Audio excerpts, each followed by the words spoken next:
بسم اللہ الرحمن الرحیم لا حول ولا قوة الا باللہ العلی العظیم اعوذ باللہ من الشیطان اللعین الرجیم بسم اللہ الرحمن الرحیم الحمد للہ الذی قصرت عن رؤیتہ ابصار الناظرین وعجزت عن نعتہ اوہام الواصفین صلی علی محمد وآلہ الطاہرین ولعنت اللہ علی اعدائہم وقتلتہم اجمعین من الان الى قیام یوم الدین اما بعد فقد قال اللہ سبحانہ تبارک و تعالی فی کتابہ المبین وقولہ الحق بسم اللہ الرحمن الرحیم وَيَقُولُونَ لَوْلَا أُنزِلَ عَلَيْهِ آيَةٌ مِّن رَّبِّهِ قُلْ إِنَّمَا الْغَيْبُ لِلَّهِ فَانتَظِرُوا إِنِّي مَعَكُم مِّنَ الْمُنتَظِرِينَ صلوات پڑھیں۔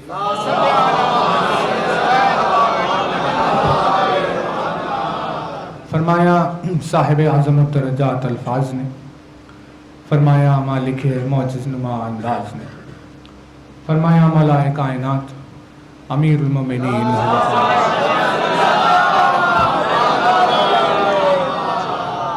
مولا کائنات کے جس مبارک و مقدس فرمان سے آپ کی خدمت میں ان مجالس عشرہ کا آغاز ہے۔ اپنی اس بے مثل و بے نظیر حدیث میں کائنات و کونین میں پروردگار عالم کا مظہر کسی کے آنے کی خوشخبری دیتے ہوئے فرما رہا ہے۔ اور کیا کہنے اس آنے والے کے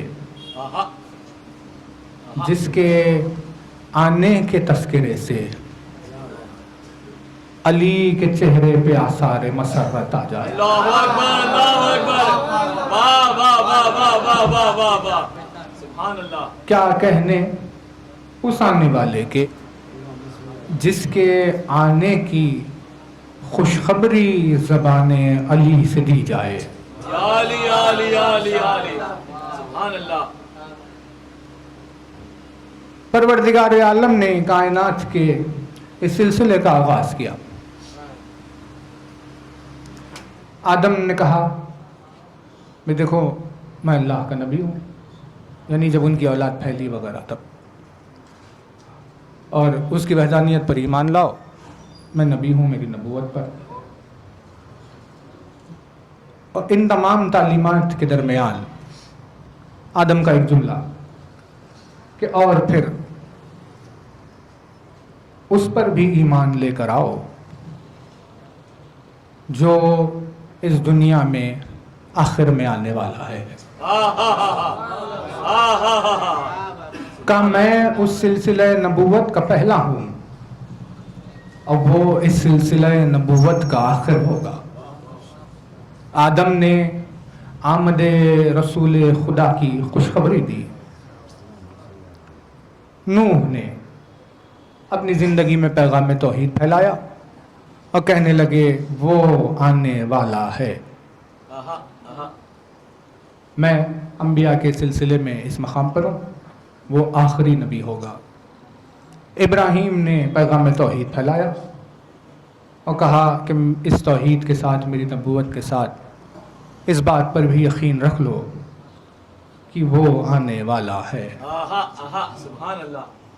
1,23,999 انبیاء سے جس کے آنے کی خوشخبری دنیا سن رہی تھی، اللہ اکبر اللہ اکبر وہ آخر میں آیا۔ اللہ اکبر۔ نہیں توجہات نہیں، مجلس میں سیٹل ہو گئے سب؟ تو ایک بلند ترین صلوات دے دیجئے بارگاہ۔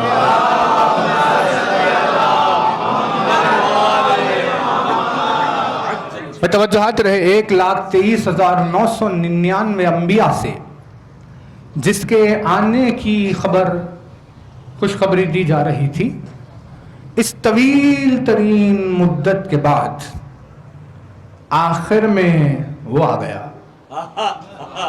اس کا آنا گزرے ہوئے انبیاء کی صداقت کی آبرو ہو گیا۔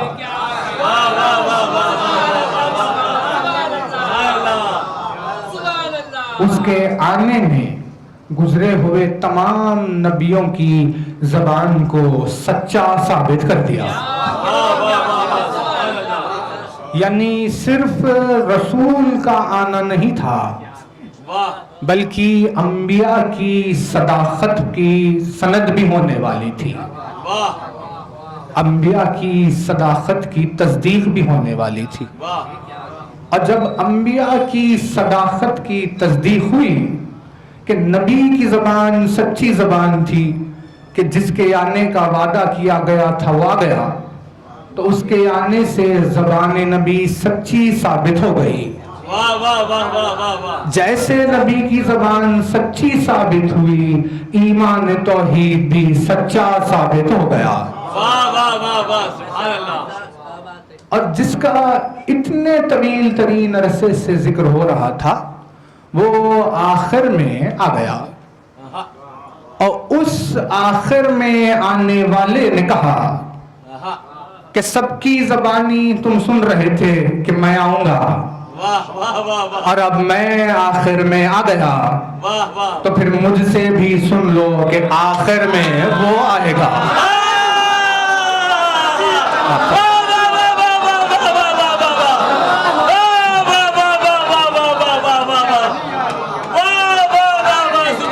تو میں انبیاء کے سلسلے میں آخر میں آیا، تو آپ سن لو میری زبان سے کہ وہ آخر میں آئے گا۔ گویا یہ تسلسل یوں بن گیا کہ نبی آخر میں صرف اسی لیے آئے کہ اس کے آخر میں آنے کا پتہ دیا جائے۔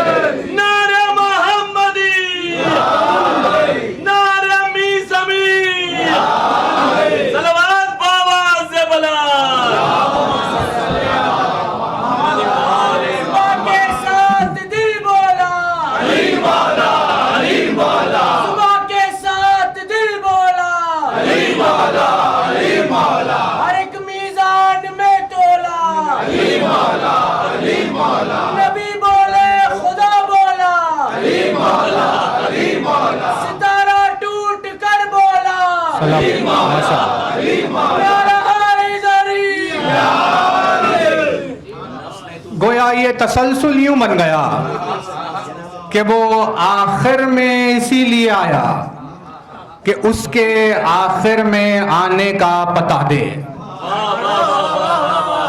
اور جیسے اس کے آخر میں آنے سے گزرے ہوئے 1,23,000 سچے ثابت ہو گئے، ویسے ہی اس کے آ جانے سے 1,24,000 اور 11 سچے ہو جائیں گے۔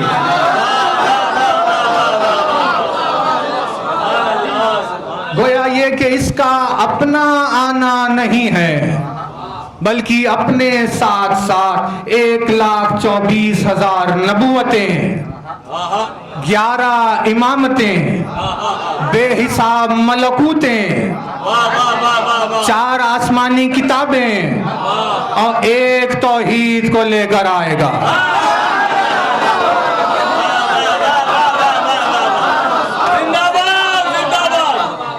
کیا کہنے اس آنے والے کے کہ جب بھی اس کے آنے کا تذکرہ ہوتا علی کے لبوں پر مسکراہٹ آ جاتی۔ بھئی کیا کہنے اس وجود کے کہ ملکوت نے، انبیاء نے، اجنہ نے، توحید نے اپنی نصرت کے موقع پر جس علی کا انتظار کیا، وہ علی اپنی ولایت کی نصرت کے خاطر اس کا انتظار کر رہا ہے۔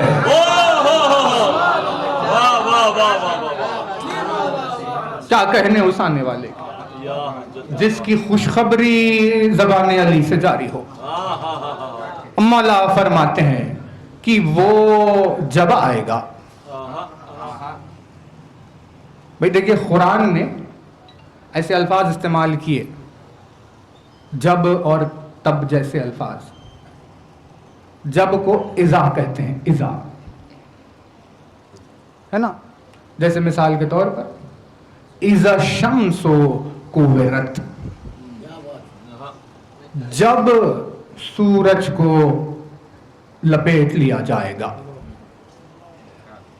وَإِذَا النُّجُومُ انْكَدَرَتْ، جب ستارے جھٹ پڑیں گے۔ تو قرآن نے یہ جب کا ذکر کیا، اہل بیت اطہار نے جب کا ذکر کیا، جب کا تذکرہ یہاں ہوا اور جب کا تذکرہ یہاں ہوا۔ تو جب ہم نے ان دونوں جب کو دیکھا واہ واہ واہ واہ واہ، تو ہمیں دونوں جب میں یہ فرق دکھائی دیا جو اب آپ کے سامنے بیان ہو رہا ہے۔ واہ واہ واہ واہ واہ، کا ایک جب ہے ایسا جس کے آنے سے خوشیاں ہی خوشیاں نظر آ رہی ہے، واہ واہ واہ واہ، اور ایک جب ہے ایسا جس کے آنے سے خوف ہی خوف نظر آ رہا ہے۔ ہو خوشیوں اور خوف میں فرق یہ ہوا کہ جو اس جب کے آنے پہ خوش ہو رہا ہے واہ اس کو اس جب کے آنے کا کوئی خوف نہیں۔ واہ واہ واہ، نہیں توجہ نہیں کیا۔ اور جو اس جب کے آنے پہ خوش نہیں ہے اسے اس جب کے آنے کا خوف لاحق ہے۔ مولا فرماتے ہیں جب وہ آئے گا، ان لفظوں میں وہ وجدان ہے، اور جو ہے نا ان لفظوں میں وہ وجدان ہے، جو وجدان تحلیل خداوند عالم میں ہو۔ اگر ملائکہ کی زبان سے کسی کو تسبیح کی آواز آ جائے تو جو سننے والے پر کیفیت طاری ہوتی ہے وہی کیفیت اس کے آنے کی خبر سے مومن پر طاری ہو جاتی ہے۔ واہ واہ واہ واہ واہ واہ واہ، کیا اعجاز اور معجزہ ہے ان لفظوں میں کہ جب وہ آئے گا۔ واہ واہ واہ واہ واہ واہ، 1,24,000 نے جس کے آنے کی کا ذکر کر کر صداقت کی دلیل دی، وہ علی اپنی صداقت کی دلیل اس کے آنے سے دے رہا ہے۔ توجہ رہے، مولا فرماتے ہیں وہ جب آئے گا تو مومنین اس کی جانب ایسے دوڑیں گے واہ واہ واہ واہ، جیسے پرندے اپنے گھونسلوں کی جانب دوڑتے ہیں۔ واہ واہ واہ واہ واہ واہ واہ، سبحان اللہ۔ جب وہ آئے گا تو مومنین اس کی طرف، لوگ اس کی طرف ایسے بھاگیں گے جیسے پرندے اپنے گھونسلوں کی جانب جاتے ہیں۔ مولا نے اس کے آ جانے کے بعد اس کی طرف بھاگنے کی مثال پرندوں کی پرواز کی طرح دی، واہ واہ واہ واہ واہ واہ، سبحان اللہ۔ جبکہ انسان ہے جو اپنے قدم پر چلتے ہوئے کہیں بھاگتا ہے، لیکن اس کی جانب جانے کی مثال پر رکھنے والے پرندوں سے دی گئی تاکہ پتہ چلے کہ جب وہ آ جائے گا تو مومن اپنی معراج پر پرواز کرتے ہوئے جائے گا۔ واہ واہ واہ واہ، نعرہ حیدری، نعرہ محمدی، نعرہ امی سمی، صلوات بآواز بلند۔ وہ پرواز کرتے ہوئے اپنی معراج کی جانب جائیں گے۔ جب اس سے ملاقات کے لیے کوئی پہنچے گا، مومن کا اس سے ملنا ان کی زندگی کی معراج ہوگی، واہ واہ واہ واہ واہ، سبحان اللہ۔ کیونکہ یہ اسی کا فرزند ہے جس سے ملاقات کے لیے جب چلے تو رسول کی معراج ہوئی۔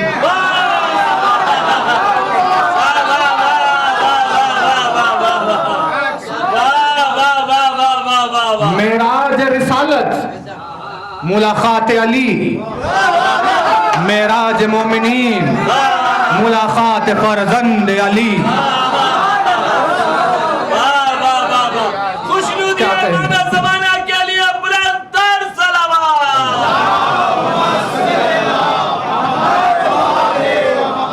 بھائی، کیا کہنے اس کے آنے کے، جس کے آنے کے بعد لوگ بھاگیں گے اس جانب جیسے پرندے اپنے گھونسلوں کی طرف جاتے ہیں.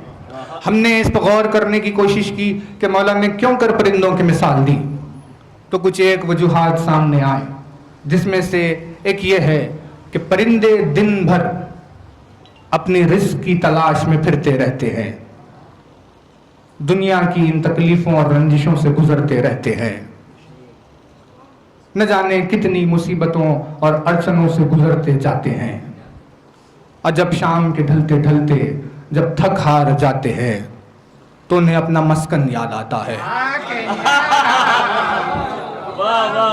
جہاں جا کر وہ سکون حاصل کرے اور آرام سے سو جائے.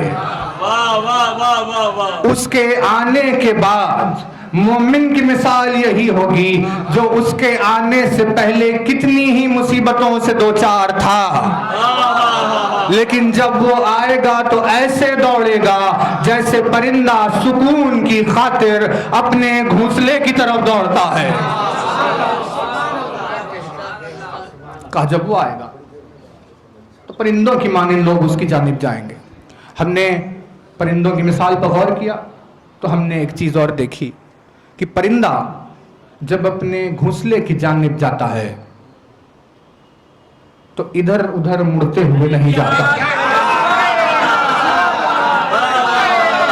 سلامت رہو.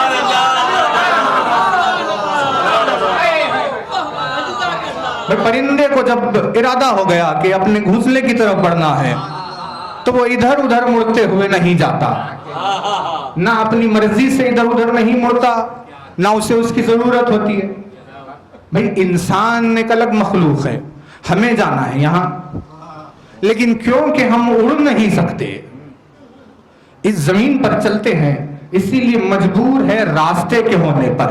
اب اگر راستہ یوں جا کر یوں مڑ رہا ہے تو ہمیں بھی یوں جا کر یوں ہی مڑنا ہوگا.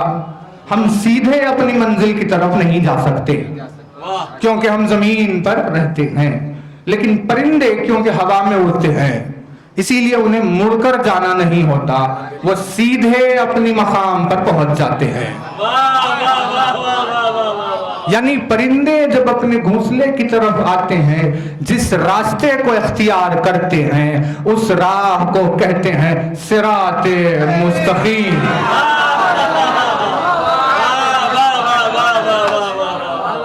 بھائی صراط مستقیم کسے کہتے ہیں؟ صراط مستقیم کہتے ہیں دو نقطوں کے بیچ کے سب سے کم فاصلے کو، جو صرف سیدھا ہو سکتا ہے. واہ واہ واہ واہ واہ واہ. اور جو ہے نا، اب گول خبر یہاں ہے، آپ یہاں سے سیدھے چلے گئے، یہ پوائنٹ اور وہ پوائنٹ، دو پوائنٹس کے بیچ کا سب سے کم فاصلہ، اسے کہتے ہیں صراط مستقیم. اگر آپ اس جانب مڑ جائیں اور پھر اس جانب مڑ کر پھر اس جانب مڑ کر جائیں تو آپ نے سیدھا راستہ نہیں لیا. مولا نے ان کے آنے کے بعد مومنین کے جس راہ کا ذکر کیا وہ پرندوں کی مثال کی طرح ہے کہ اس کے آ جانے کے بعد وہ سیدھے وہاں پر جائیں گے. اور جو پرندے کی طرح، توجہ رہے، جو پرندے کی طرح سیدھے اس کی طرف دوڑے گا وہ صراط مستقیم پر ہونے کی دلیل ہوگا.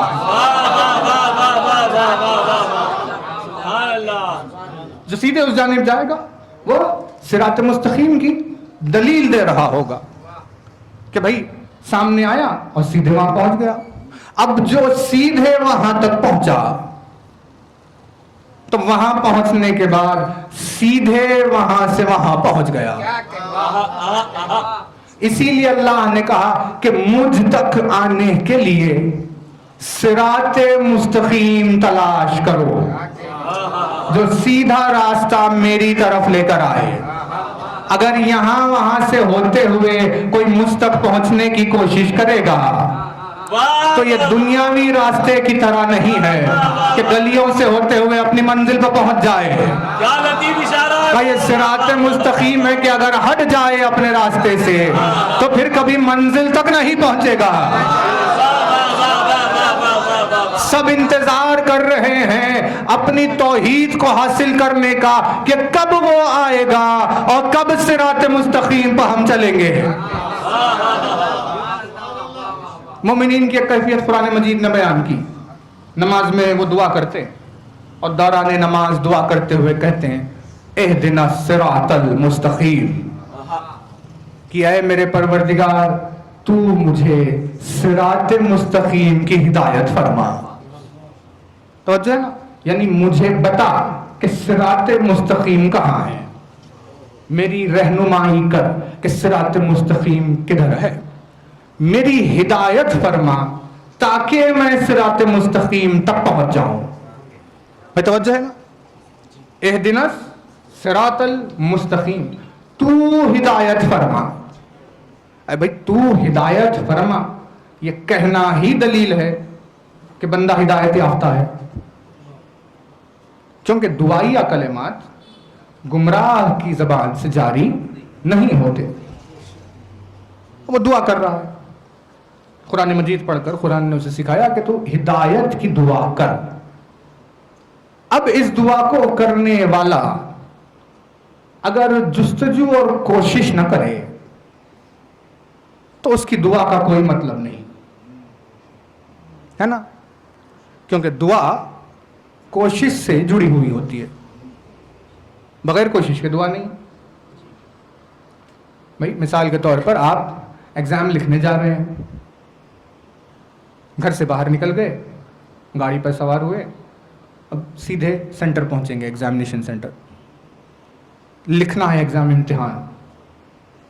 تو گاڑی پر بیٹھ کر دعا کی خدایا تو ہمیں پاس کرا دے. مطلب کوشش کر رہے ہیں منزل تو عطا کر، ہم اپنی طرف سے جستجو کر رہے ہیں نتیجہ تو اپنے ہاتھ میں لے لے. سمجھ میں آتا ہے کہ ہاں یہ دعا کر رہا ہے. کوئی ہے ایسا جو گھر میں بیٹھا ہوا ہے، ایگزام کے لیے نہیں جا رہا اور وہ کہہ رہا ہے تو ہمیں ایگزام میں پاس کرا دے.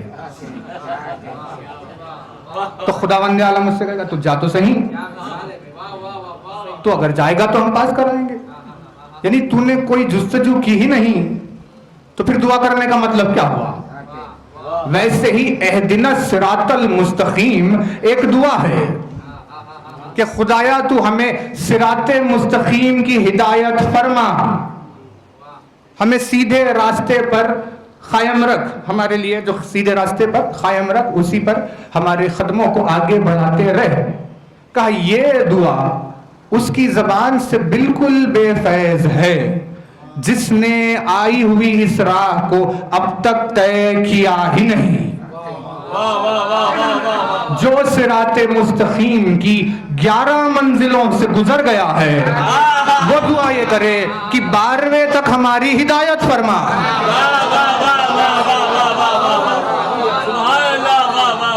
توجہ ہے نا، یعنی اہدنا میں گزری ہوئی امامت کا بھی تذکرہ ہے، آنے والی امامت کا بھی تذکرہ ہے.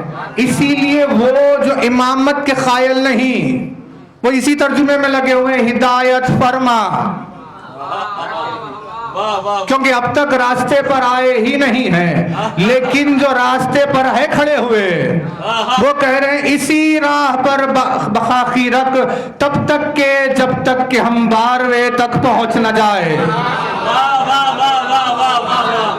بھائی توجہ رہے، اہدنا الصراط المستقیم یعنی اس کے آ جانے کے بعد اس کی جانب دوڑنا ہے صراط مستقیم.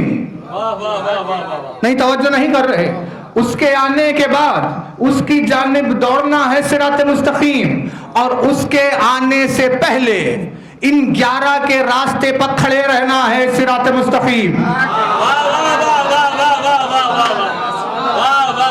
بھائی اسی کو انتظار کہتے ہیں کہ 11ویں منزل پر کھڑا ہوا ہے کہ آگے نہیں بڑھیں گے اس وقت تک جب تک کہ 12واں نہ آ جائے. اب اگر 12ویں کی انتظار میں ہوتے ہوتے کوئی یہ کہہ کر راستے سے ہٹے کہ کہیں کچھ اور بھی ہے کیا ڈھونڈ کر آتے ہیں، مطلب صراط مستقیم سے ہٹ گیا.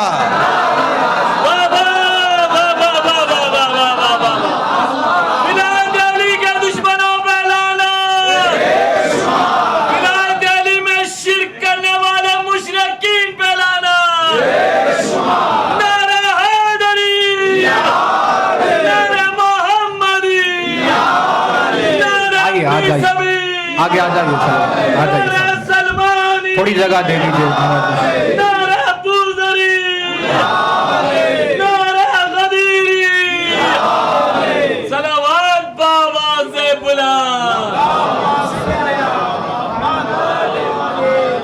بھائی خداوند عالم ایسی جوانیوں کو سلامت رکھے. کتنی مجلسوں سے ساتھ ہیں، کہاں کہاں مجلس میں پہنچ جاتے ہیں. جہاں ہمیں خود آخری لمحے پہ پتا چلتا ہے کہ یہاں جانا ہے، ہم سے پہلے وہاں پہنچ جاتے. ایسے ہی نوجوانوں کے لیے آپ کی خدمت میں یہ مضمون ہے، انتظار. 11ویں منزل پر رک کر مومن کر رہا ہے 12ویں کا انتظار. اب اگر کوئی اور راستہ ہے یا نہیں یہ معلوم کرنے کے لیے وہاں سے ہٹا تو صراط مستقیم سے دور ہو گیا. توجہ نا. ابلیس نے کہا میں درمیان نماز آ کر انہیں مصلی سے نہیں کھینچوں گا، میں روزے کے بیچ میں آ کر انہیں کھانا نہیں کھلاؤں گا، میں طواف حج کے موقع پر ان کا راستہ نہیں روکوں گا. ابلیس نے کہا کہ پھر ٹھیک ہے، جب تیری بارگاہ سے رجیم ہو ہی رہا ہوں تو اب جا کر صراط مستقیم پر بیٹھوں گا. توجہ رہے آپ کی. ابلیس ہوتے ہوئے خدا کی بارگاہ سے نکالا گیا، صراط مستقیم پہ ہے.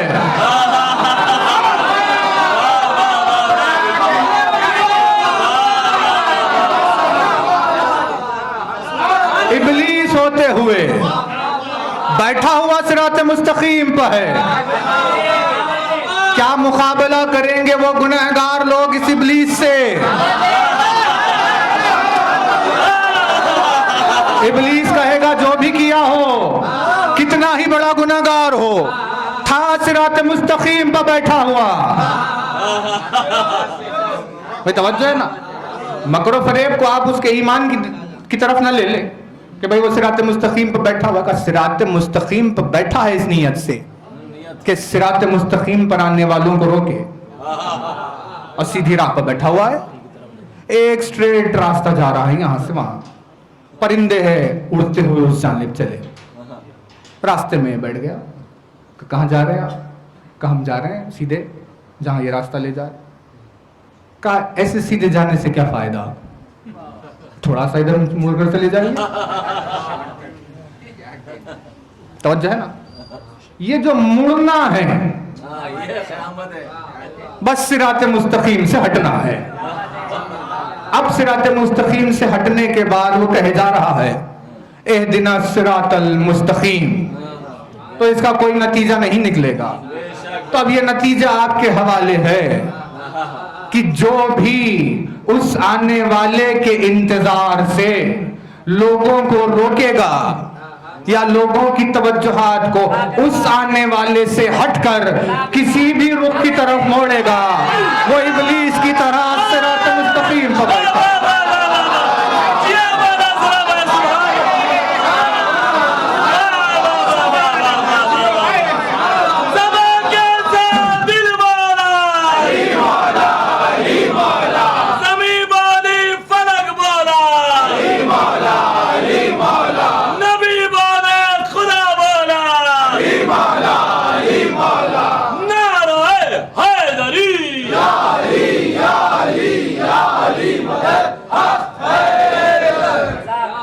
بھائی سیدھی بات ہے، اگر آپ کی توجہ وہاں سے ہٹی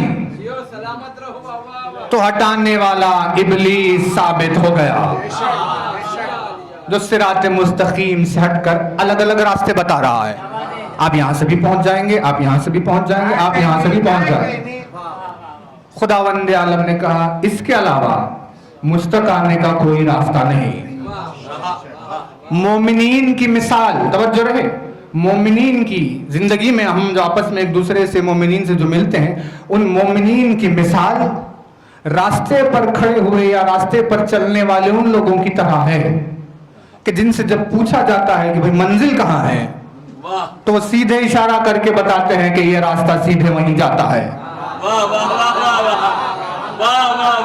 بھئی توجہ رہے، یہ مومنین کی عظمت ہے جو بیان ہوئی ہے۔ اب اگر کوئی مومن کی اس بات کو رد کر کے راستہ بدل دے تو صراط مستقیم سے دور ہو جائے گا، کیونکہ اس کے آنے کے بعد لوگوں کی اس کی طرف دوڑ اور روش صراط مستقیم کی طرح ہے۔ اسی لیے مولا نے فرمایا کہ جیسے پرندے اپنے مسکن کی طرف جاتے ہیں ویسے ہی اس کے آنے کے بعد لوگ اس کی طرف بھاگیں گے۔ پوچھا مولا سے، یہ بتائیے یا علی آخر وہ کون ہے؟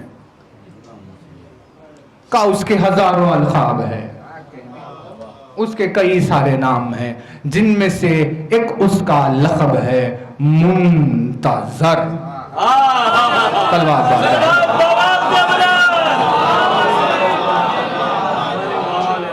توجہ ہے، اس کا ایک لقب ہے منتظر۔ کہا کسے کہتے ہیں منتظر؟ کہا منتظر کہتے ہیں اسے جس کا انتظار ہو رہا ہے۔ واہ واہ واہ واہ واہ، سبحان اللہ۔ جس کا انتظار کیا جائے اسے منتظر کہتے ہیں، اور جو انتظار کر رہا ہے اسے منتظر کہتے ہیں۔ واہ واہ واہ۔ اسی لیے ہم میں جب بھی نام رکھا جاتا ہے تو نام ہوتا ہے منتظر، یعنی جو انتظار کر رہا ہے۔ واہ واہ واہ واہ۔ ہم اپنا نام منتظر نہیں رکھ سکتے، ہم اپنا نام منتظر رکھیں گے کیونکہ ہم انتظار کر رہے ہیں اور اس کا انتظار ہو رہا ہے۔ ساری کائنات اس کے آنے کا انتظار کر رہی ہے۔ اب ہم نے سوچا آخر کیا چیز ہے انتظار؟ واہ سبحان اللہ۔ بھئی کیا قیامت خیز صفات میں سے ایک ہے، واہ۔ تقوی، ایمان، یقین، انتظار۔ جیسے سب میں تقوی نہیں پایا جاتا، جیسے سب میں ایمان نہیں پایا جاتا، جیسے سب میں یقین نہیں پایا جاتا، ویسے ہی سب انتظار بھی نہیں کر رہے ہوتے۔ انتظار ایک سوغات کا ہوتا ہے، خوشی کی۔ صبر اور انتظار میں ہلکا سا فرق ہے۔ صبر کہتے ہیں مصیبت کے آ جانے کے بعد ثابت قدم رہنے کو، ہے نا توجہ؟ اسی لیے مصیبت پر صبر ہوتا ہے لیکن مصیبت کے آنے کا انتظار نہیں کیا جاتا۔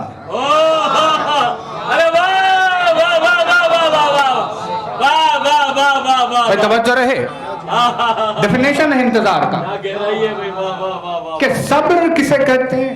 کہ مصیبت کے آنے کے بعد جو ثابت قدم رہے گا وہ صبر ہوگا، لیکن خوشی کے آنے سے پہلے جو ثابت قدم اس کا انتظار کر رہا ہوگا، اس کی راہ دیکھ رہا ہوگا، اسے انتظار کہتے ہیں۔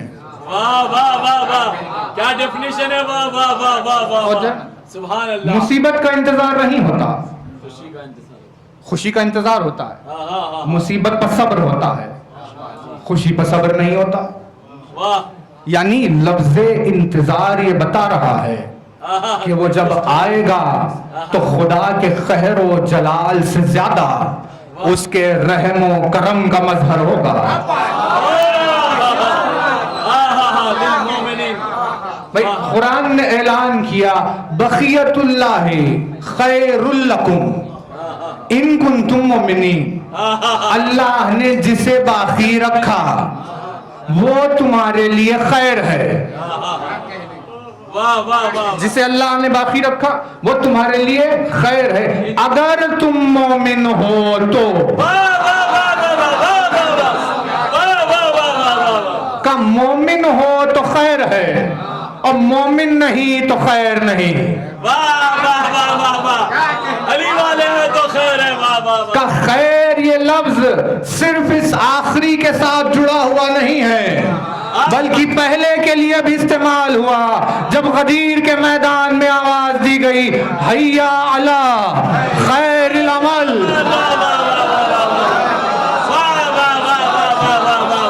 اب جو محب علی ہوگا اس کے لیے خیر ہے اور انتظار خیر کا کیا جاتا ہے.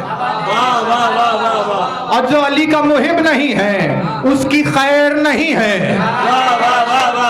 اسی لیے جن کی خیر نہیں ہے وہ کبھی انتظار نہیں کرتے اور اس کے آنے سے ڈرتے رہتے ہیں. لیکن جو مومن ہیں ان کے لیے خیر ہے اسی لیے اس کے آنے کا انتظار کرتے رہتے ہیں. بھائی توجہ ہے نا. یعنی اس کا آنا دو الگ کیفیتیں پیدا کر رہا ہے. مومنین کے لیے خوشی کی کیفیت, مشرکین کے لیے خوف کی کیفیت. مومنین خوش ہو رہے ہیں, دعا کیے جا رہے ہیں کاش کہ وہ جلد آ جائے, اور مشرک کہتا ہے ہرگز نہ کہنا کبھی کہ وہ آ جائے. یہ آ جائے اور نہ آ جائے ان کی کیفیتوں کی پوری تعویل ہے. جو آ جائے کہہ رہا ہے اس کا مطلب یہ ہے کہ وہ غم و اندوہ اور رنج میں مبتلا ہے, اسی لیے نجات کی خواہش میں آنے کی خواہش کر رہا ہے. اور جو اس کے آنے سے ڈر رہا ہے وہ آرام و اطمینان اور آسائش میں ہے, اسی لیے اس کے آنے سے ڈر رہا ہے کہ کہیں وہ آ جائے تو یہ ساری راحتیں ختم نہ ہو جائے. صرف اس کے آنے کا تذکرہ بتا رہا ہے کہ یہ دنیا کس کے لیے قید خانہ ہے اور کس کے لیے یہ دنیا جنت ہے. جو اس کے منتظر ہے وہ اپنے ایمان کی دلیل دے رہے ہیں. کہا اس کا نام منتظر, جس کا انتظار کیا جا رہا ہے. کہا کیا ہے؟ کہا صبر پر, مصیبت پر صبر ہوگا اور خوشی کا انتظار. یہ جو ہلکا سا فرق ہے, مصیبت کے آنے کے بعد کسی کا ثبات قدم اگر ٹوٹ جائے تو صبر ٹوٹا, اور خوشی کے آنے سے پہلے ثبات قدم ٹوٹ جائے تو انتظار ٹوٹا. یعنی جتنا زیادہ مصیبت پر صبر کرنا مشکل ہے اتنا ہی اس کے آنے کا انتظار کرنا مشکل ہے. اتنی عظیم ترین عبادت کہ رسول اکرم نے اپنی حدیث میں بیان کیا کہ اطراف میں جو بیٹھے ہیں میرے وہ سب میری صحبت والے ہیں. لفظ بدل گیا, لیکن جو آخری زمانے میں ہے وہ سب میرے بھائی ہیں.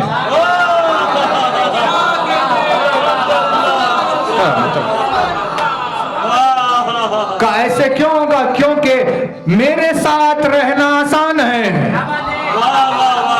لیکن اس کا انتظار کرنا مشکل, لہذا انہیں وہ درجہ حاصل ہوا ہے کہ یہ ہے انتظار. اب آپ کی خدمت میں سورہ مبارکہ یونس کی آیت نمبر 20 ہے, توجہ رہے. کافرین نے آ کے رسول سے کہا کہ اگر آپ سچے ہیں تو کوئی آیت ہی کیوں نہیں آ جاتی؟ یقولون لولا انزل علیہ آیۃ من ربہ, کہ آپ کے رب کی طرف سے, ان کے رب کی طرف سے کوئی آیت کیوں نہیں آتی؟ اگر یہ سچ بول رہے ہیں. انہوں نے اعتراض کیا تو قرآن نے جواب دیا اور خدا نے جواباً کہا کہ انما الغیب للہ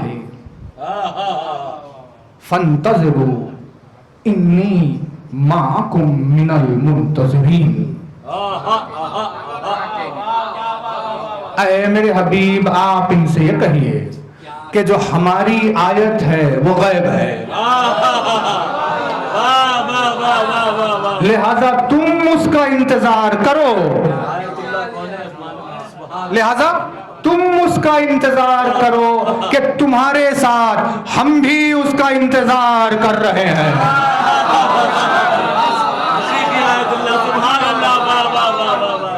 اے کیا کہنے اس کے انتظار کے کہ اس انتظار میں کون کون شامل ہے.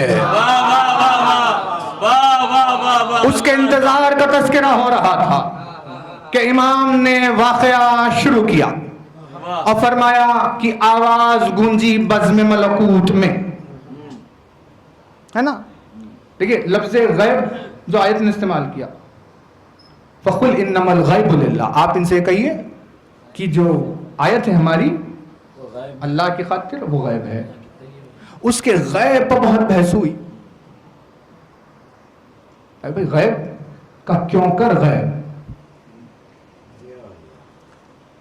تو جب وجوہات بیان ہوئے تو امام نے ایک وجہ بیان کی، وہ غیب ہے اسی لیے تاکہ لوگوں کا خلوص معلوم کرے.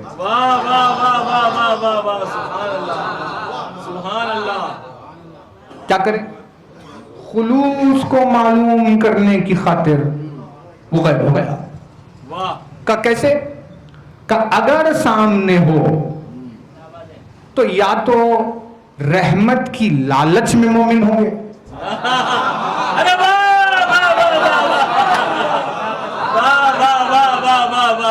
جیسے رسول خدا کے ساتھ کون کون آ گیا. بھائی آپ کہاں سے آ گئے؟ ایمان کی فہرست میں کیسے آئے؟ کب مال غنیمت جو ملنا ہے ہم بھی مسلمان ہیں. یعنی اسلام آیا لالچ کی خاطر، ایمان لائے فائدے کی خاطر، مومن ہوئے تاکہ کچھ مل جائے، ہے نا. ورنہ اگر کچھ نہ ملتا تو ایمان نہیں لاتے. تو پتہ چلا لالچ نے انہیں مسلمان بنایا. اس کے لیے بھی بہت گہری نظر ہونی پڑتی ہے کہ جب دیکھیں چار لوگوں کو تو پہچان لے کہ کون لالچ میں آیا ہے اور کون خلوص میں آیا ہے. تو فائدے ہٹا کر تو دیکھو پھر آتا ہے یا نہیں آتا ہے. نہیں توجہ نہیں کر رہے آپ. اس دور آخر میں بات ہوتے ہوتے ہمارے گھر تک آ گئی اور اب بحث مجلس پر ہونے لگی. تو ہم نے کہا غیبت کا زمانہ ہے. جب امام غیب ہے تو اس مجلس میں کچھ چیزوں کو غیب کر کے تو دیکھو.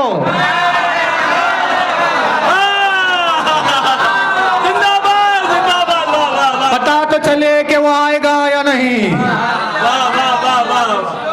غیبت خلوص کے پرکھنے کی حکمت کا نام ہے. کا غیب رہ کر تو معلوم کرے کہ بھئی آتے ہیں یا نہیں آتے. تو امام نے فرمایا وہ غیبت میں اسی لیے تاکہ خلوص معلوم ہو. اب غیب ہے لہذا رحمت میں لالچ کا کوئی سوال نہیں. فرمایا وہ غیب ہے اسی لیے تاکہ خلوص معلوم کرے کہ کہیں کوئی خوف سے تو ایمان نہیں لا رہا. بھئی بزدل اپنی جان کے لیے بہت ڈرتا ہے، چاہے کتنی ہی بڑی باتیں کیوں نہ کرے. وقت آتے ہی سب کچھ ختم ہو جاتا ہے. وہ آ گیا سامنے کھڑا ہوا ہے اور یہ اپنی بڑی زبان سے بڑی بڑی باتیں کرنے والے سامنے کھڑے ہوئے ہیں. کا ایمان لے کر آ کہ نہیں نہیں ہم تو کہیں اور دیکھ رہے ہیں.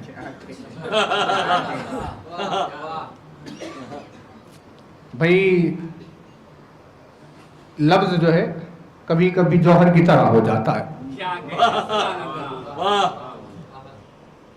ہنگامے سخن کھلتی ہے دکان جواہر. واہ ہے بند مرصعات ورخان جواہر. واہ دیکھیں اسے ہاں ہے کوئی خواہان جواہر.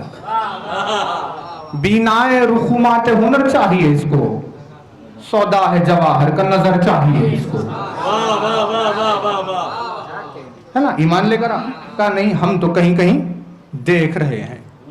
قبضہ ذوالفقار پر رکھا,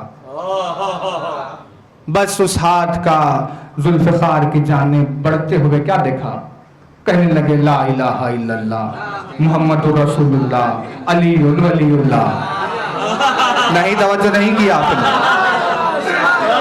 یہ معجزہ صرف اسی زمانے میں دکھے گا, کوئی دور نہیں ہے ایسا جب علی ولی اللہ پہ اتنا زور دیا گیا ہو جتنا اس کے آنے کے بعد لوگ چیخ چیخ کر علی کی ولایت کی گواہی دیں گے. کہا کیا ہوا, کہا توحید کی بات گزر گئی, کہا رسالت کی بات گزر گئی, یہ آیا ہے حساب علی ولی اللہ لینے.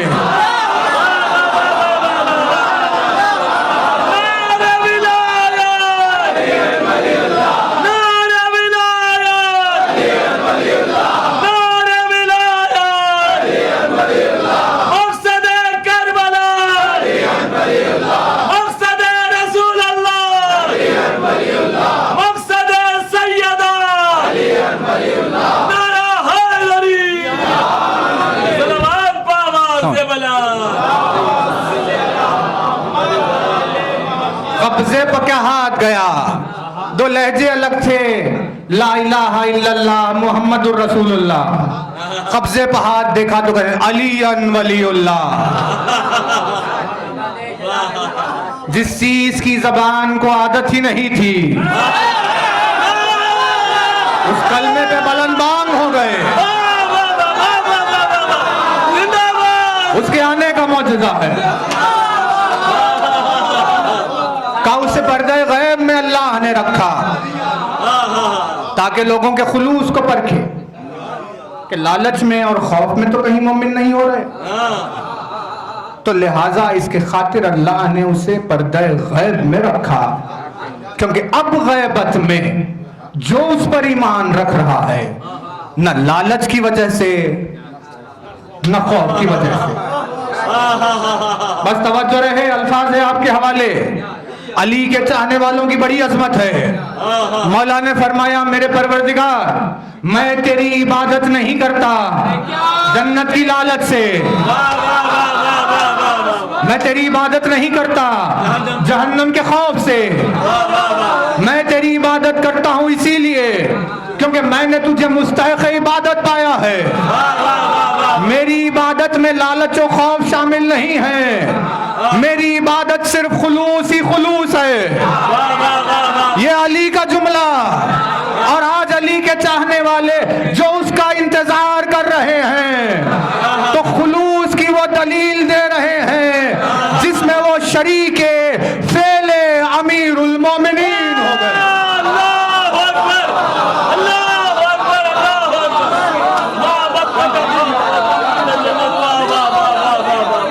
جو اپنی غیبت سے اپنا انتظار کرنے والوں کو علی کے عمل کا شریک بنا دے.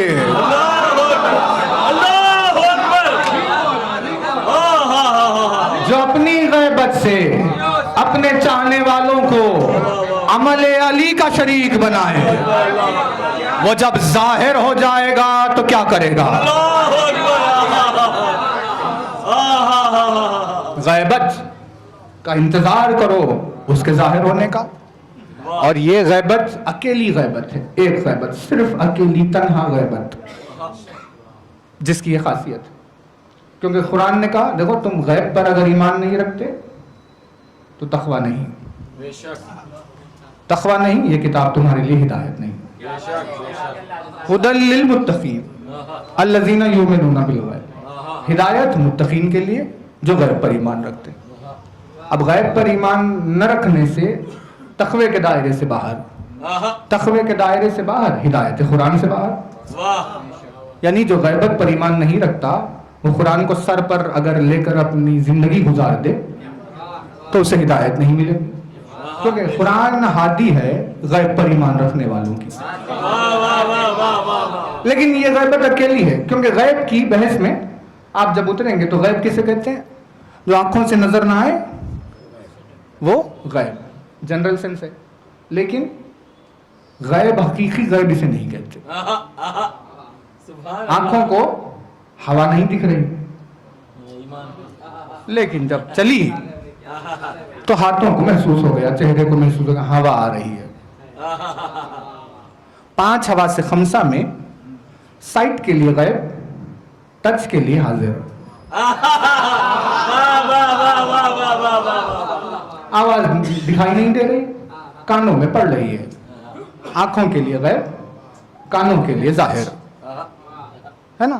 یعنی 5 حواس خمسہ میں خوشبو دکھائی بھی نہیں دے رہی ہے، سنائی بھی نہیں دے رہی، لیکن ناک نے محسوس کر لی۔ مطلب پتا چلا 5 میں سے آنکھ، ناک، کان، زبان، ٹچ، ان 5 میں سے کسی ایک میں اگر آ جائے تو غیب نہیں ہے۔ غیب وہ ہے جو 5 سے باہر ہو، کیونکہ جب کوئی 5 سے باہر ہوگا تو عقل اسے پہچان نہیں سکتی، جسے عقل نہ پہچان پائے وہ غیب ہے۔ اسی لیے خدا نے کہا کہ بھئی ہمیں عقلیں نہیں سمجھ سکتی، کیونکہ تمہارا نظام ہے 5 حواس میں سے کسی ایک میں آنا تو تم نے پہچانا، اب ہم 5 حواس میں سے کسی میں نہیں آتے، تم ہمیں نہیں پہچان سکتے، لہذا ہم ہیں تمہارے لیے غیب۔ اب یہ ساری چیزیں ایسے غیب کی اللہ نے مثال بیان۔ تو اب سوال اٹھا، اے بھائی جب 5 حواس سے نکل جائے، ہمیں معلوم ہی نہیں کہ وہ ہے کہ نہیں ہے، تو پھر ہم اس پر ایمان کیسے لائے؟ بھئی غیب پر ایمان شرط ہے تقوی کی، اور غیب پر ایمان ہم لا ہی نہیں سکتے۔ بھئی جب معلوم ہی نہیں ہے یا نہیں ہے تو کیسے لائیں گے ایمان؟ ہے نا سوال؟ بھئی مثال کے طور پر مجلس میں فرشتے ہوتے ہیں، دکھائی دے رہا ہے، سنائی دے رہا ہے، ٹچ میں نہیں، سائٹ میں نہیں، ہیئرنگ میں نہیں، ٹیسٹ میں نہیں، اسمیل میں نہیں، ہمارے لیے غیب ہے۔ اب آپ بتا سکتے ہیں جبریل کہاں ہے؟ نہیں بتا سکتے۔ فرش اعضاء پر ہے، یہ تو حدیث کا سہارا مل گیا، لیکن کہاں ہے نہیں معلوم، کیونکہ ہم نے انہیں 5 حواس سے باہر ہو گیا تو ہمیں سمجھ میں ہی نہیں آ رہا۔ مطلب جو چیز 5 حواس سے باہر نکل جائے اس پر ایمان لانا ممکن ہی نہیں ہے، توجہ ہے نا۔ لیکن قرآن کہہ رہا ہے کہ اگر غیب پر ایمان نہیں لاؤ گے تو پھر تم تقوی کے دائرے سے باہر ہو گئے۔ کہا بھائی جب سمجھ میں نہیں آتا تو ایمان کیسے لائے؟ تو اللہ نے کہا ہاں یہ تمہاری عاجزی ہے، لہٰذا ہم نے غیب پر ایمان کی خاطر تمہارے لیے ایک مظہر کا انتظام کیا۔ اب تمہارا کام ہے اس مظہر کے ذریعے سے غیب پر ایمان لانا۔ کہا جنت ہے غیب، 5 حواس میں نہیں آتی، کیسے ایمان لائے؟ کہا دنیا میں ہم نے گارڈن بنائے، گلشن ہے، پہاڑ ہے، نہریں ہیں، ٹھنڈی ہوا ہے، کیا کیا ہے؟ کہا سب دیکھ لیا؟ کہاں دیکھ لیا پر؟ کہا بس اسے دیکھو اور سمجھو جنت کیسی ہوگی۔ تو اس غیب جنت کے لیے یہ ظاہر گارڈن وسیلہ بن گیا۔ یہ گارڈن بھی نہ ہوتا، جنت بھی نہ دکھتی تو ہم کبھی جنت پر ایمان نہیں لا سکتے تھے، کیونکہ گارڈن سامنے ہے، مثال سامنے، اسی لیے جنت پر ایمان لانا آسان ہو گیا۔ جہنم غیب ہے، کہا ایمان لے کر آؤ۔ کہا کیسے پر؟ کہا آگ ہے، تکلیفیں ہیں، پریشانیاں ہیں، رنجشیں ہیں، کیا کیا مصیبتیں ہیں۔ کہا دیکھ رہے ہو کیسے؟ کہاں پر؟ کہا سوچو جہنم کیسی ہوگی۔ تو ہمیں پتا چلا کہ ہاں یہ ہے، یہ ہے، یہ ظاہر ہے وہ باطن ہے، یہ ظاہر ہے وہ باطن، یہ ایسا ہی ایسے۔ اس غیب پر ایمان کا یہ وسیلہ، اس غیب پر ایمان کا یہ وسیلہ، ساری چیزیں چلتی رہی۔ ہوتے ہوتے اس نے کہا یہ غیب، خداوند عالم نے کہا اب سنو کہ ہم بھی ہے غیب۔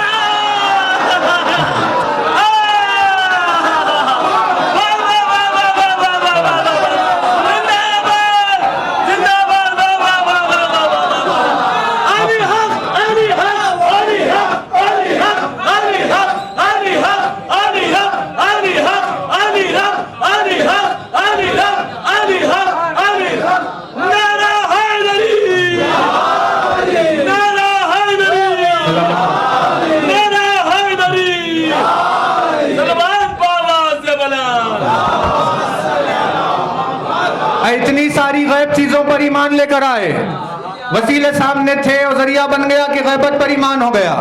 لیکن پروردگار اب جب تو غیب ہے تو ہم تیرے غیب ہونے کو کیسے پہچانیں؟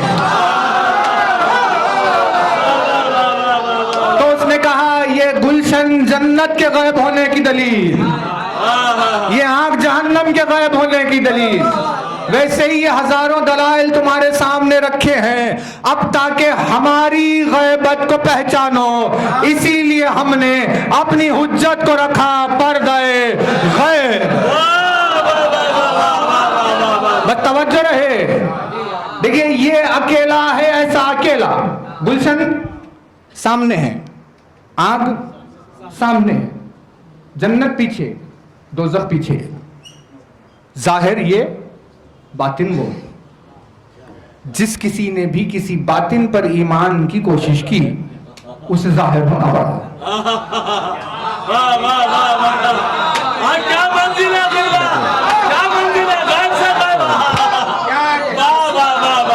جو بھی غیب ہے اس غیب کے لیے کسی مظہر کا سامنے ہونا پڑا جس کے ظہور سے اس کی غیبت سمجھ میں آئے. لیکن یہ ایک اکیلا غیب ہے جو اپنی غیبت میں خدا کی غیبت کا مظہر بنا ہوا ہے.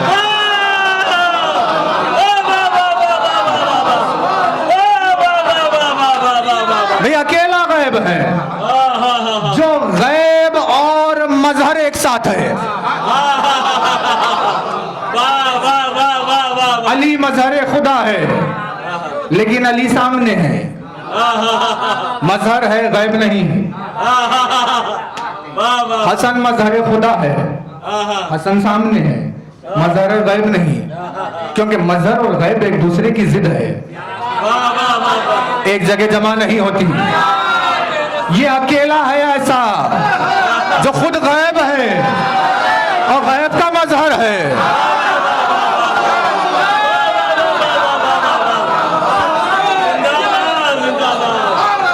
جو خود غیب ہے اور اپنی غیبت میں غیب کا مظہر ہے. کیا کہنے اس کی غیبت کے جو اپنی غیبت میں خدا کو ظاہر کر رہا ہو, وہ جب ظاہر ہو جائے تو کیا ہوگا؟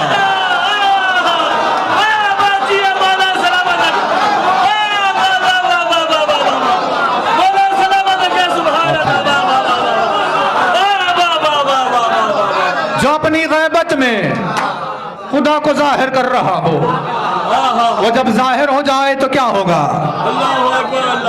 لوگوں نے اس کی غیبت کو ایک مایوسی کا مرثیہ بنا دیا. دیکھیں عرفان و عقل کی کمی, کس سے کہے کیا بات کرے. لوگ ہم سے بیزار, ہم لوگوں سے بیزار, بات کرنے کی کوئی صورت ہی نہیں. آپ اسی لیے نہیں دیکھ سکتے امام کو, آپ کی آنکھیں گنہگار ہے. اب وہ بیٹھ گیا مومن کونے میں مایوس ہو گیا, میری آنکھوں نے کتنے گناہ کیے جو میں اسے نہیں دیکھ سکتا. اے بھائی مرحب سے زیادہ گناہ آنکھیں ہماری آنکھوں نے کیے ہیں کیا؟ مرحب نے تو اپنے زمانے کے امام کو دیکھا.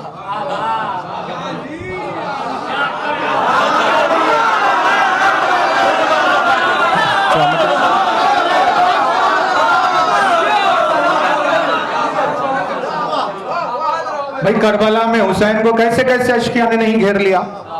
ان سبوں نے اپنے زمانے کے امام کو دیکھا کہ نہیں دیکھا؟ تو ان کی آنکھیں گنہگار نہیں تھی. اتنی گنہگار آنکھیں پھر بھی مظہر خدا دکھائی دے رہا. تو پتہ یہ چلا کہ اس کا دکھنا اور غیب ہونا آنکھوں کے گناہوں کے سبب سے نہیں ہوتا, دل کے گناہ سے ہوتا ہے. کیونکہ اگر بندے کی ذاتیت سے خدا اپنا مزاج بدلنے لگ جائے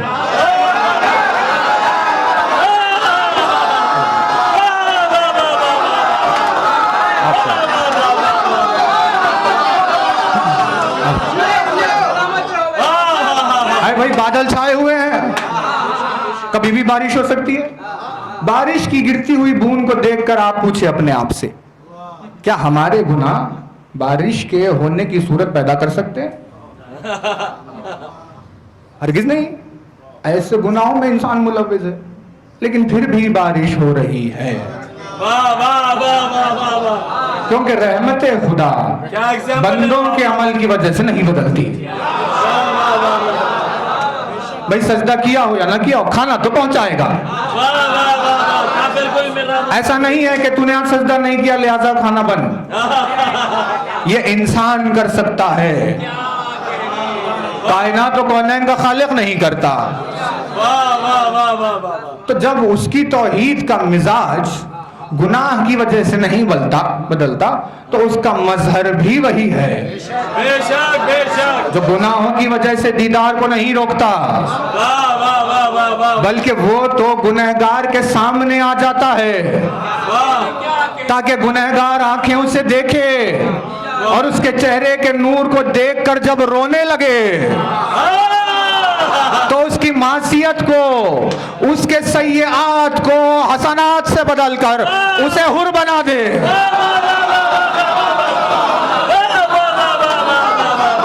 حسین نے کہا حر تو غور سے مجھے دیکھ.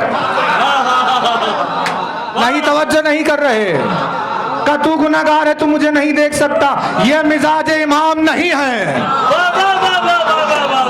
اتنے گناہوں کے بعد حسین نے کہا حر تو مجھے غور سے دیکھ. اب جو نگاہ حر رخ روشن حسین پڑی تو جیسے شمس کی تمازت سے سمندر دھواں بن کر بارش میں بدل جاتا ہے، ویسے ہی قلب حر کے گناہ مٹے اور دھواں بن کر آنکھوں سے آنسو بن کے جاری ہو گئے. حسین نے کہا حر تیرا انتظار ختم ہوا. سبحان اللہ. جیے مولا سلامت رکھے. لوگوں نے عجیب عجیب باتیں بنائی. امام سے پوچھا ملا غیبت کی حکمت بتائے. واقعہ شروع کیا. فرماتے ہیں کہ اللہ نے بزم ملکوت میں اعلان کیا انی جاعل فی الارض خلیفہ، میں زمین پر اپنا خلیفہ بنانے جا رہا ہوں. ملکوت کے بیچ میں اعلان توحید. کیا عالم ہوگا؟ ہو گیا اعلان. ملائکہ نے سنا ہاں ٹھیک ہے خلیفہ بننے والا ہے. اس کا خلیفہ کون ہے، کیا ہے، کیسا ہے، سب ہم دیکھیں گے. اس کا خلیفہ بننے والا ہے. آواز توحید گونجی بزم ملائکہ میں. میں خلیفہ بنانے جا رہا ہوں. خاموش. 700 برس گزر گئے، کچھ بھی نہیں ہوا. ابھی اعلان ہوا ہے خلیفہ بنے گا. اعلان کے بعد 700 ایئرس گزر گئے، کچھ نہیں. 700 برس کے بعد آواز آئی لاؤ مٹی لے کر آؤ. کیوں پروردگار؟ کہا تو تھا خلیفہ بنانے جا رہا ہوں. تو فرشتے دوڑے دوڑے مٹی جمع کرنے لگے. خلیفہ بننے والا ہے نا. واقعہ سنایا. امام نے کہا اعلان ہوا. 700 برس کے بعد پروسیس شروع ہوا کہ خلیفہ کیسے بن رہا.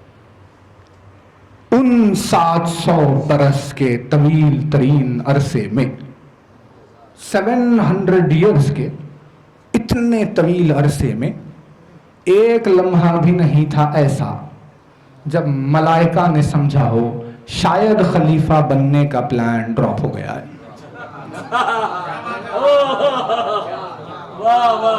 ایک سیکنڈ کے لیے ان کے یقین میں تبدیلی نہیں آئی. کیا جملہ ہے. واہ واہ واہ. کہا اس نے کہا کہ خلیفہ بننے والا ہے تو خلیفہ بننے والا ہے.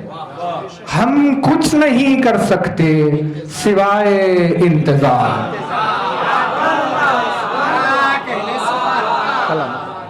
اور ملائکہ نے 700 برس انتظار کیا. کہا کہ بھائی بس کہہ دیا ہوگا تو ہوگا، اب اس میں بحث کی گنجائش نہیں ہے. انتظار چلا. واقعہ سنایا، چاہنے والوں کے چہروں کو دیکھا، سخاوت امام کے دریا میں موجیں ابھرنے لگی۔ کہا اب ہم تمہیں بتاتے ہیں کہ تمہارا کیا مقام ہونے والا ہے۔ کا ارشاد مولا، امام نے کہا بس پھر جو آخری زمانے میں اس کے آنے سے پہلے اس کے آنے کا انتظار کر رہا ہوگا اور ایک لمحے کے لیے بھی اس کا یقین تبدیل نہ ہوگا، تو ویسا اپنے امام کا انتظار کرنے والا ان ملائکہ کی طرح ہے جو ملائکہ آدم کے آنے کا انتظار کر رہے تھے۔ نہیں، توجہ نہیں کی آپ نے؟ یعنی اس کا غیبت میں چلا جانا گناہگار ہونے کی بحث نہیں ہے، بلکہ وہ غیبت میں اسی لیے گیا ہے تاکہ اپنا انتظار کرنے والوں کو ملائکہ کے برابر کر دے۔ نہیں، توجہ نہیں کی آپ نے؟ کہاں وہ مایوس کن گوشہ جہاں کوئی سر جھکا کے ہوئے روتا ہوا بیٹھا ہے کہ کیوں وہ پردہ غیب میں ہے، اور کہاں وہ دار و منبر کی بلندیاں جہاں حشاش و بشاش چہرے کہہ رہے ہیں کہ وہ غیبت میں ہوتے ہوئے ہمیں ملائکہ کی طرح بنا رہا ہے، ہمیں ملائکہ کے برابر بنا رہا ہے۔ میں دیکھیں مجلس تمام ہونے کو آ گئی، توجہ رہے۔ امام نے کیا کہا؟ 700 برس تک کچھ نہیں ہوا، فرشتے صرف انتظار کر رہے۔ اس فرشتے کی طرح ہے وہ مومن جو اپنے زمانے کے امام کا انتظار کر رہا ہو۔ تو بھئی کب آئے؟ واقعہ آپ آگے بڑھایا، کہا پھر آدم کا خلیفہ بنا، ساری چیزیں ہوئی، سب چیزیں ہوتے ہوتے کیا ہوا؟ ایک روز خداوند عالم نے یعقوب و یوسف میں جدائی ڈالی۔ یعقوب رہ گئے کنعان میں اور یوسف کنویں کی گہرائی اور بازار مصر سے ہوتے ہوئے خصر میں پہنچ گئے۔ مصر میں بیٹا، کنعان میں باپ۔ ایسا تو دور نہیں تھا کہ 10 منٹ میں کتنے فاصلے طے ہو جائے۔ آنکھوں سے اوجھل تو نہ جانے کہاں ہے، نہ سوال نہ جواب، نہ فون نہ کنیکشن، کچھ بھی نہیں۔ بس اب جب ملے تو ملے، جب تک نہ ملے نہ ملے۔ اب بھلے ہی دیوار کے پیچھے ہو، دکھائی نہیں دے رہا ہے تو غیب ہے۔ چلا سلسلہ، بھائیوں نے آ کر کہا یوسف کو بھیڑیے نے کھا لیا۔ یعقوب نے جواباً کہا تم جھوٹ بول رہے ہو۔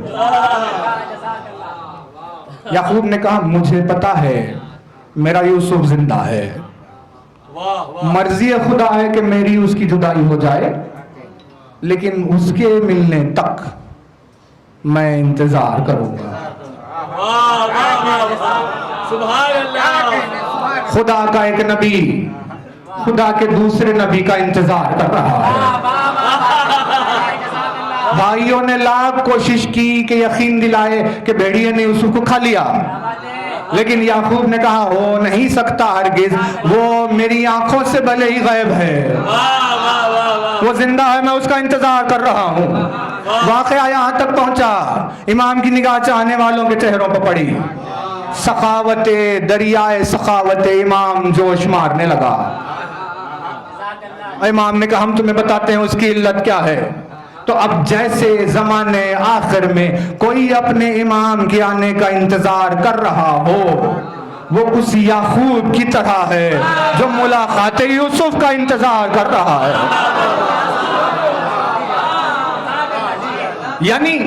یعنی کہ امام کا انتظار ایک لمحے میں ہمیں ملک کے برابر کرتا ہے، امام کا انتظار ایک لمحے میں ہمیں نبی کے برابر کر رہا ہے، ملک کے برابر، نبی کے برابر، عمل علی کے برابر۔ کیا آپ کو خیال آ رہا ہے کہ ایک منزل رہ گئی؟ بس اسی منزل کی آیت ہے سورہ یونس آیت نمبر 20۔ یہ آپ سے کہتے ہیں کہ نشانی کیوں نازل نہیں ہوتی؟ کہا آپ ان سے کہیے یا رسول اللہ نشانی پردہ غیب میں ہے، تم اس کا انتظار کرو. انی معکم من المنتظرین، میں بھی تمہارے ساتھ اس کا انتظار کر رہا ہوں.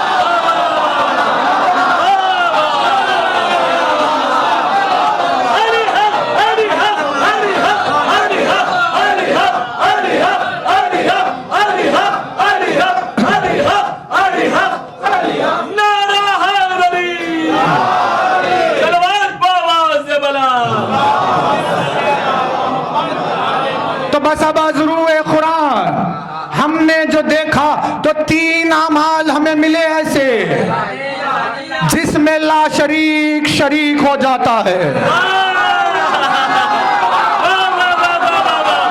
کہ اہل بیت پر صلوات بھیجو تاکہ خدا کے ساتھ شریک ہو جاؤ.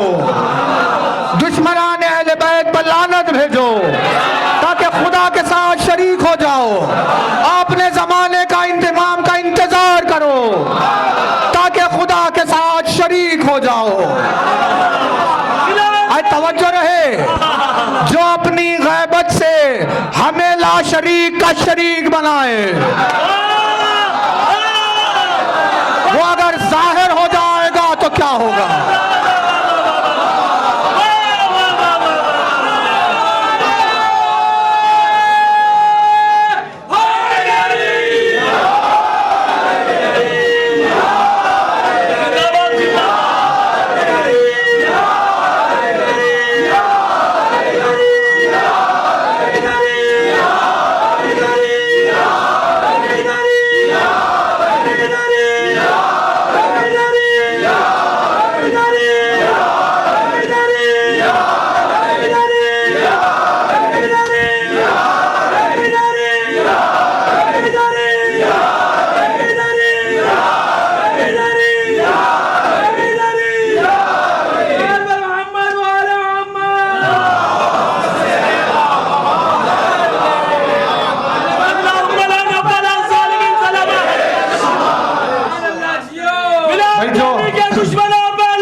پردہ غیب میں رہتے ہوئے ہمیں ملک و نبی کے برابر بنائے اور علی و خدا کے عمل کا شریک بنائے.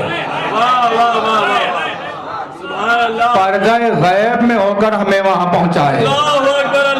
اگر وہ سامنے آ جائے تو کیا ہوگا؟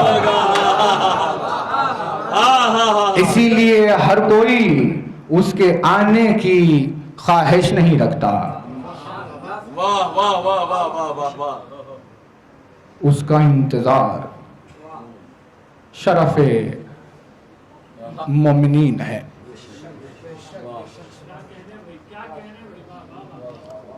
دیکھیے مومن کی زندگی، مومن اور وہ مومن جو مومن ہے، جو مومن کہتے ہیں یا سمجھتے ہیں ان کا تو بہرحال کیا ہے پتہ نہیں، لیکن جو مومن ہے، مومن کی زندگی انتظار سے خالی ہوتی ہی نہیں. یہ آپ کے چہروں پر خوشی کے آثار جو ہمیں نظر آ رہے ہیں، یہ اس بات کی دلیل ہے کہ آپ جس کا انتظار کر رہے تھے وہ آپ کو مل گیا.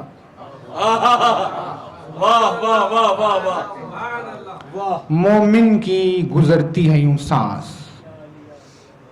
اور چلتا ہے انتظار.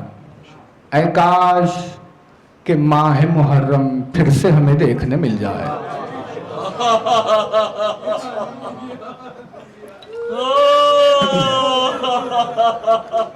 بس 2 لمحے ہیں ابھی مصائب کے لیے، توجہ رہے آپ کی بہت زیادہ. مومن کی زندگی ہے، انتظار کرتا ہے. 11 محرم کو آپ کسی سے پوچھیں کیا خواہش ہے آپ کے دل میں؟ 10 دنوں میں اپنی آخرت کا سامان مومن مہیا کر لیتا ہے.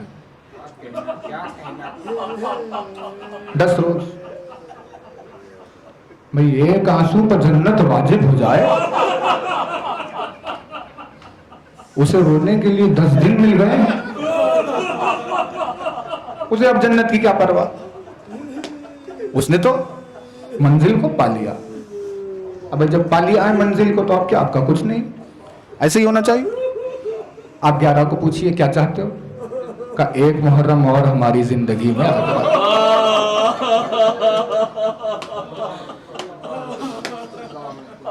کہ کاش خدا ہمیں حیات دے کہ پھر سے آنے والا محرم ہمیں مل جائے. یہ ہے مومن کے قلب کا انتظار, اسی انتظار کا لمحہ جس ذات مقدس کا انتظار کر رہے ہیں اس کا واسطہ, جس فرش عزا کا انتظار کرتے تھے اس فرش کی عظمت کا واسطہ. خداوند عالم یہ جو بزرگ ہمارے آنکھوں کے سامنے بیٹھے ہوئے ہیں, ان کے انتظار کو مسرت کے ساتھ کامل کرے, اور سال آئندہ یہ چہرے پھر ہمیں اسی طرح بیٹھے ہوئے دکھائی دے. یہ ہے مومن کی زندگی کا انتظار. کہا ایام ازاں مل جائے, کہ کل تو 10 تھی, آج تو 11 ہے, ابھی سے انتظار کیے شدت. ایسے انتظار میں گزارتا رہتا ہے. تو اب توجہ رہے, یہ جملہ ہے آپ کی خدمت میں آخری اس مجلس کا. ان کے اس انتظار کے پیچھے سبب ہے مجلس حسین, اور مجلس حسین کے پیچھے سبب ہے شہادت حسین. حسین شہید نہ ہوتے تو مجلسوں کا کوئی سامان نہ بنتا, اور مجلسوں کا کوئی سامان نہ بنتا تو ہم محرم کا انتظار نہیں کرتے, اور اگر ہم محرم کا انتظار نہیں کرتے تو ہمارے مزاج میں انتظار نہیں پایا جاتا. حسین نے شہادت دی, شہادت سے مجلس کا اہتمام کیا. مجالس عزا جو محرم میں آئی تو مومن محرم کا انتظار کرنے لگا, اور اسی محرم کے انتظار سے ہوتے ہوتے اس کے مزاج میں انتظار کرنا پیدا ہو گیا.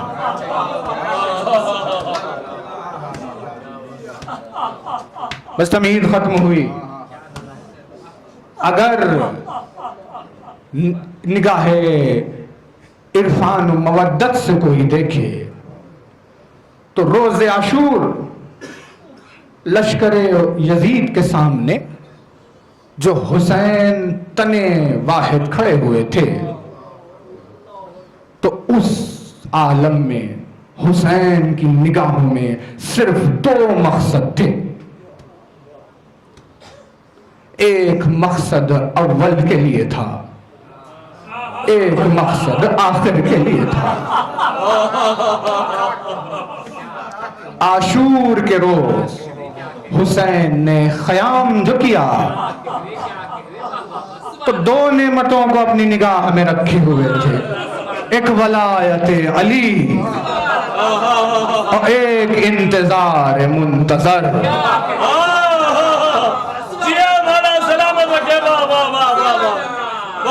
علی کی ولایت کو بھی اور حجت کے انتظار کو بھی حسین نے مجلس میں سمیٹ لیا. زندہ باد زندہ باد, واہ واہ واہ واہ واہ, خدا سلامت. کا مجلس کا انتظار کرو, کا ہر سال محرم کا انتظار کرو, تاکہ تمہارے خون میں صفت انتظار پیدا ہو جائے اور تم اجلت بازی کرنے والے لوگوں کی طرح نہ رہو, اور انتظار کرنے والوں میں شریک ہو جاؤ تاکہ منتظرین توحید میں شامل ہو. کیا کہنے یا حسین تیری عطاؤں کے. اللہ اکبر اللہ اکبر. ہم نے کہاں پہچانا مجلس کی عظمت کو. ہم نے تو کیا کر دیا مجلس کے ساتھ. کہا اس نے ولایت کا پیغام انتظار حجت کو مجلس میں سمیٹ کر بھیجا کہ جہاں تک واقعہ کربلا جائے وہاں تک یہ دو چیزیں مجلس میں آنے والوں کے سینے میں پیوست ہو جائے. علی کی ولایت، حجت کا انتظار. اب جو یہ اہتمام حسین نے کیا، یہ شجاعت و ہمت کا مظاہرہ جو حسین نے کیا، عبد ہونے کے بعد اس منزل پر چلے گئے کہ معبود نے خود سند دی. وہ ہمارے کہے کربلا. اب جب یہ مجلس کی دولت نصیب ہوئی تو اس گریے کی خدا کی نگاہ میں کیا عظمت ہے. اللہ اکبر اللہ اکبر. بس یہ بیان کرتے ہوئے مجلس تمام کر رہے ہیں. خداوند عالم حسین پر رونے والے کو کیا سمجھتا ہے؟ یہ تو حدیث ہے کہ بھئی ایک آنسو جنت واجب ہوئی، رومال سیدہ میں جگہ ملی، ایک مجلس کا ثواب ہزاروں سال کی عبادتوں سے افضل ہوا. کیا کیا روایتیں. ان سب کے ساتھ ساتھ ایک یہ پہلو خدمت میں آپ کی. سائل پہنچا امام کی بارگاہ میں. اس نے پوچھا مولا کاف ہا یا عین صاد کیا ہے؟ یہ حروف مقطعات جو سورہ مریم کے آغاز میں، سورہ نمبر 19، کاف ہا یا عین صاد ذکر و رحمت ربک عبدہ زکریا، سورہ مریم. اس نے پوچھا مولا یہ جو سورہ کا آغاز ہوا کاف ہا یا عین صاد یہ کیا ہے؟ امام نے کہا کاف ہا یا عین صاد یہ وہ حروف ہے جن کے ذریعے سے اللہ نے زکریا کو کربلا کا واقعہ سنایا. ہمارے لیے ہزاروں مقاتل اور تاریخ کی کئی ساری کتابیں، زکریا کے لیے بس یہ حروف جس میں ماجرہ کربلا بیان ہو گیا. اب زکریا سن رہے ہیں عاشور کے روز کیا کیا ہوگا، اور زکریا پر گریہ طاری ہوا. رونے لگے. انہوں نے سنا کہ سید الانبیاء کا نواسا اپنے وطن کو چھوڑ کر غربت کے عالم میں چلا گیا.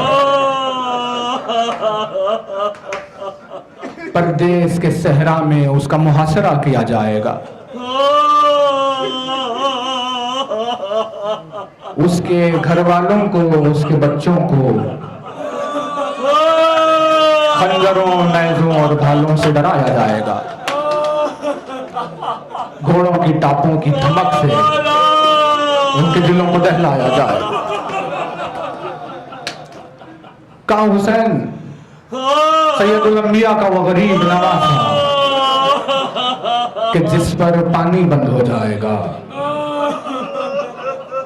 جس پر کھانا بند ہو جائے گا، وہ اس کے گھر والے، اس کے معصوم چھوٹے چھوٹے بچے پانی کی ایک ایک بوند کو ترسیں گے. زکریا روئے جا رہے ہیں، روئے جا. بھئی مجلس حسین نبی سن رہا ہے، ذاکر بنا ہوا وہ ہے اور مصائب حسین پڑھ رہا ہے. زکریا کے دل پر وہ اثر کہ تھامے آنسو نہیں رکتے، گریہ شدت سے جاری ہے. عاشور کے روز کے واقعات شروع ہوئے. کہا کہ روز عاشور شہادتوں کا سلسلہ شروع ہوگا. سن لو زکریا کہ سوائے اس کے کوئی اس امتحان کتاب نہیں لائے گا. اپنے اصحاب و انصار کو لشکر میں کٹتا ہوا دیکھے گا. اس کے بعد اپنے گھر والوں اور اپنی اولاد کو قربان گاہ بھیجے گا. ایک کے بعد ایک سب شہید ہوتے جائیں گے. اور محمد کی شہادت کا تذکرہ کیا. قاسم حسن کی شہادت کا تذکرہ کیا، شہادت ابو الفضل عباس بیان ہوئی، کیا عالم ہو گیا ہوگا زکریا کا، روتے رہے۔ جب شہادت علی اکبر پر خداوند عالم پہنچا، اب تو زکریا کے دل میں تاب نہیں رہی، اور اب جو زکریا رونے لگے، کہ کیا ہوگا؟ کہ ضعیف باپ کے سامنے جوان بیٹے کا دم نکل جائے گا۔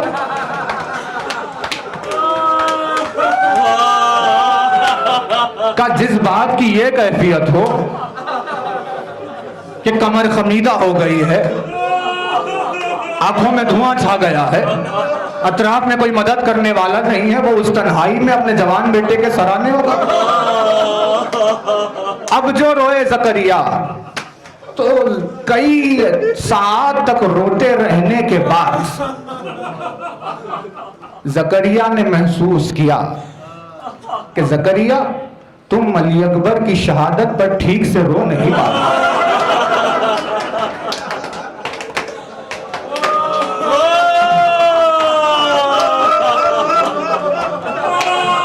روتے روتے کلیجہ خون ہو گیا،